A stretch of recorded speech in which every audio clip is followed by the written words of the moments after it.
What's going on, everybody? I wanted to break down a fighter that's going to be fighting this weekend, Mr. Joe Smith Jr. He's all right. He's kind of a lame duck champion, if you know what I mean. He's all right, but he's not good enough to say that he's definitively the best. So I he had a fight last year. It was around this time last year, and I wasn't uh, I wasn't too impressed. I had him losing the fight. I really did, but they didn't see it that way. He got the fight, so whatever. But first, Mr. Prince. Oh yeah, Jay Prince coming at you live and in living color, and you're watching GMT Boxing. All right. These are highlights from his last fight.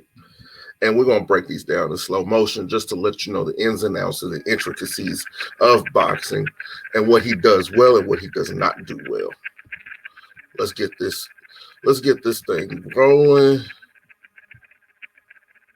Right there, he went under a punch and was able to land that overhand right hook, whatever you want to call it.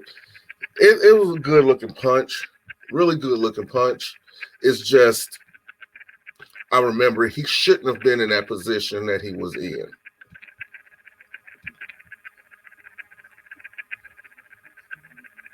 Here is it again. Him going over a punch. Good. Now, that he does have. He does have good anticipation. I'll award you when you deserve it, and I'll get in your ass if you don't. He does have good anticipation, really good anticipation. The guy who he was fighting was so herky-jerky that he was throwing slap shots and everything else, things that just looked so visibly awkward. So for him to time that and be able to, throw over the punch, that's a good thing. That's a good thing. He gets an A+ for that.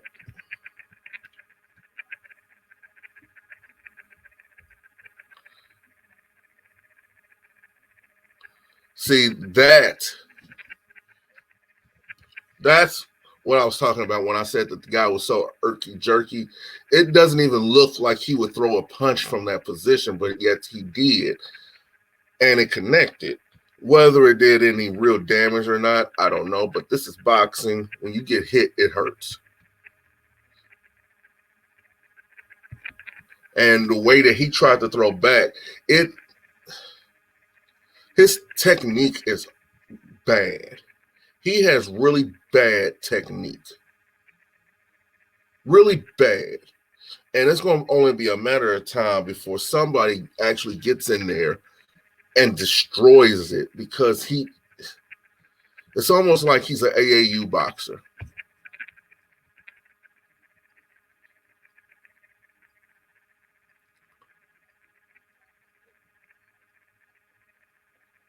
Look at that. That was actually perfect. That was actually perfect. I can say that was perfect. Let's go back. The guard was up. The guard was up. And with the guard being up, the guy who his opponent, Maxim, I can't say his last name, forgive me, was anticipating that he was going to hit all guard. But that's where a fighter's reach actually comes into play sometimes in a match. Because if you have a long enough reach or the right amount of reach, what's going to happen is you're going to blow past that guard right there, and it's going to be a clean hit. You're going to basically be a guard breaker at that point. Look, pure connection. Pure connection. I like that. I'll give him an A for that. I will. I'll give him an A for that, because That's what you're supposed to do with your reach. That's what you're supposed to do with that hook. That left hook. That's what you're supposed to do. You're supposed to slip it in there like that.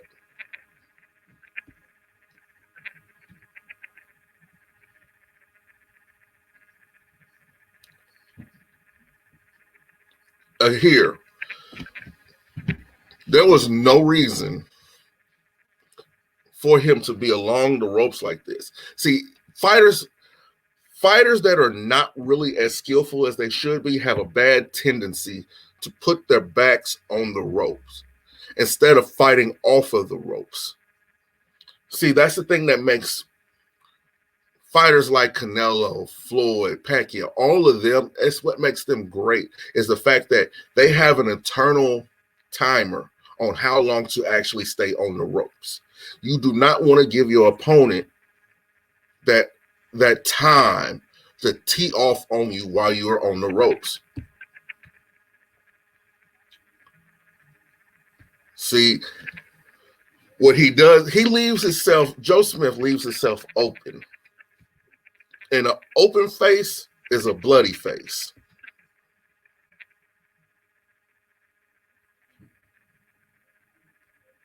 Good anticipation, though. Good anticipation. That was really good anticipation. He knew that Maxim was going to come with his own little herky-jerky left hook jab, whatever you want to call it. So he decided to go ahead and say, forget it, throw caution to the wind, and slip his in there. And it connected. That was really good timing. And what that does, it makes your opponent think about the things that they're going to do next.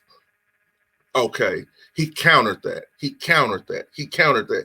And it's like, what can I do at this point to stop getting hit with that? Because if you noticed in this fight from this, what I'm showing you, the only thing that's really been landing has been the left hook.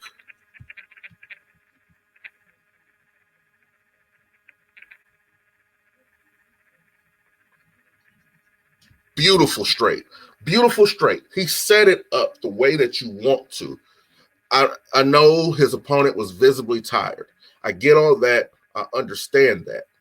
But this is still boxing. You're supposed to have the requisite stamina to be in there and the ability to go 12 at all periods and times, because you never know what's going to happen. Okay, he set it up beautifully. Let me go back just a little bit more. You see that stance right there. He's sideways, which means he's not making himself a big enough target to throw at.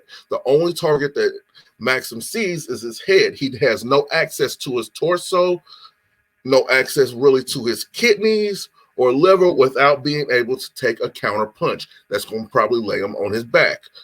What Joe Smith has done, he suckered him in to his fight. And what he's going to do, he's going to fire off something that he doesn't see coming. And the punches that you don't see coming are the punches that hurt the most. Bang. Beautiful. Beautiful. He turned his punch over. Yes, I think that he does not have the best technique, but at that period of time, whatever his coaches have said to him, whatever his corner has said to him, it clicked.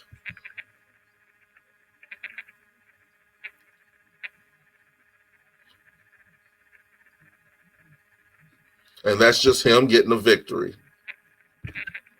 We all know how that is, how that ended. He got the victory. So that was a breakdown of Joe Smith. He's the middle of the road fighter to me. He's nothing too special, but he's a clear slate. He's somebody that, if the right coach was to come along, they could really mold him into something dangerous, a really dangerous fighter. But nevertheless, that's it for him in this episode of Boxing Detail. Until then, this is Polo, and I'm out, y'all. Peace.